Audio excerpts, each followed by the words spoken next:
The Swiss food giant Nestle has entrapped coffee farmers in the southern Mexican state of Chiapas to produce their instant coffee beans. In 2010, Nestle came to farmers in this region and promised them that they would double their incomes if they switched from growing Arabica coffee beans to Robusta beans. Nestle needs Robusta beans for their booming Nescafe instant coffee. The farmers converted their farms to grow Robusta beans and invested money to comply with Nestle's 4C sustainability requirements. Since Nestle is the sole purchaser of Robusta beans in the region, the farmers then became dependent on the conglomerate and ultimately are enslaved to them. Venimos a las empresas, como nos pidieron en Nestlé México, a exigir nuestro precio. Y no nos abren, nos mantienen sumisos y nos quieren tener en la miseria. Solo pedimos un precio justo, no estamos pidiendo exageraciones ni pedimos cosas que no son. Nuestra familia depende de ello y no es justo que nos traten así. Nestle buys the beans through intermediary companies including Casemex, Egos, and Reno to push the prices down and pay bottom dollar to the farmers. As a result, small coffee farmers are forced to use coyotes as middlemen to get slightly better prices. The farmers still only receive around 26 pesos for a kilo of coffee beans, which isn't even enough to cover their operational costs. The farmers are then forced to take out loans with extortionate interest rates from the coyotes. Nestle uses the middlemen to wash their hands clean of the dirty deals and say their prices are based on international market trends. The farmers argue that Nestle pushed them into growing Robusta beans under false promises and now pays them below market rates despite the fact their instant coffee business is booming. The coffee farmers created a petition to Nestle, which I linked in my bio. Please sign the petition to support the farmers and comment coffee to spread the message. Moin, moin, Hamburg, meine Perle, ich mag dich so derbe gerne.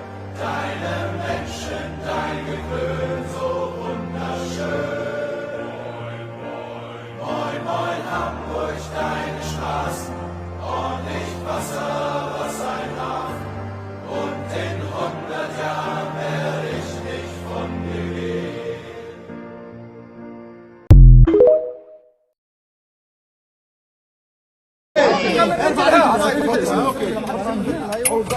Every time I try to say I'm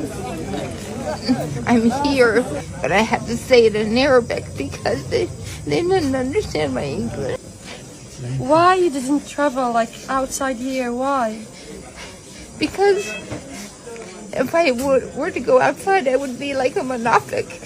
I really believe that Oh my God. all Muslims need to be treated equally as an American Yeah.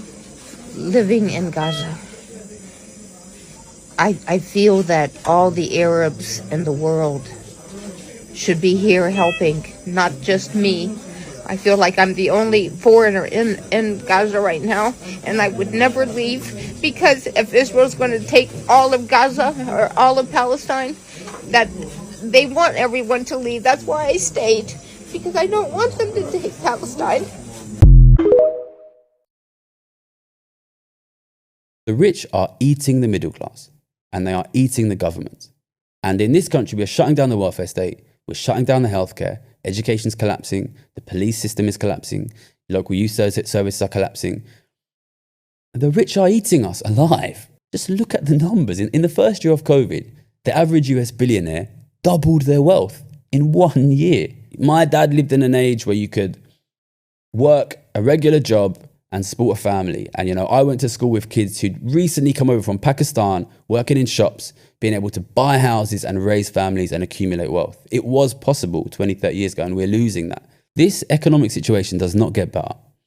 It can get better if we deal with the inequality, if we deal with the tax system. But at the moment, we have a tax system that makes you pay 40% and makes Elon Musk pay nothing. And Elon Musk's kids are going to own the houses that your kids need, and your kids will be poor.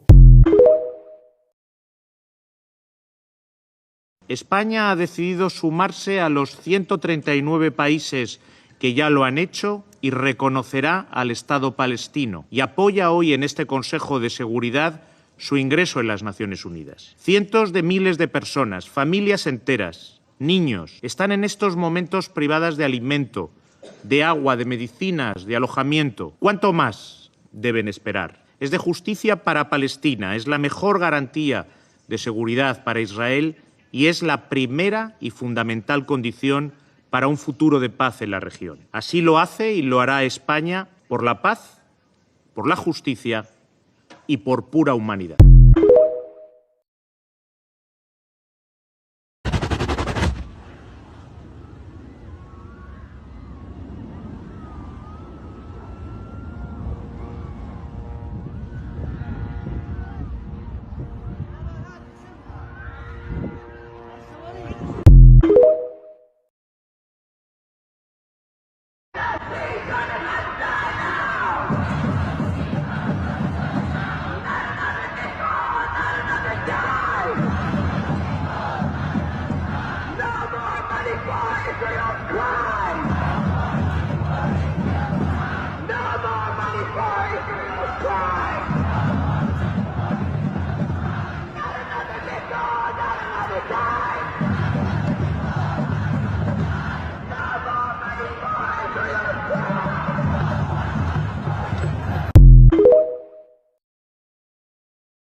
I'd like to think that what the students feel about the university is important enough that maybe we could bring this university to a halt and really reorder its priorities. But at the moment, it doesn't seem that this is possible at all. We may halt classes for a few days. We may even halt it for a spring. But ultimately, we don't change the foundation of this university, which is essentially an enormous business corporation. That was a Columbia University student speaking to NBC News in 1968 about ongoing protests at the school in opposition to the Vietnam.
Taking our homes with bulldozers. Too many images I can't unsee.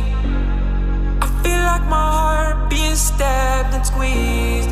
They're killing my people every day overseas. How you shoot a child while he begging to breathe.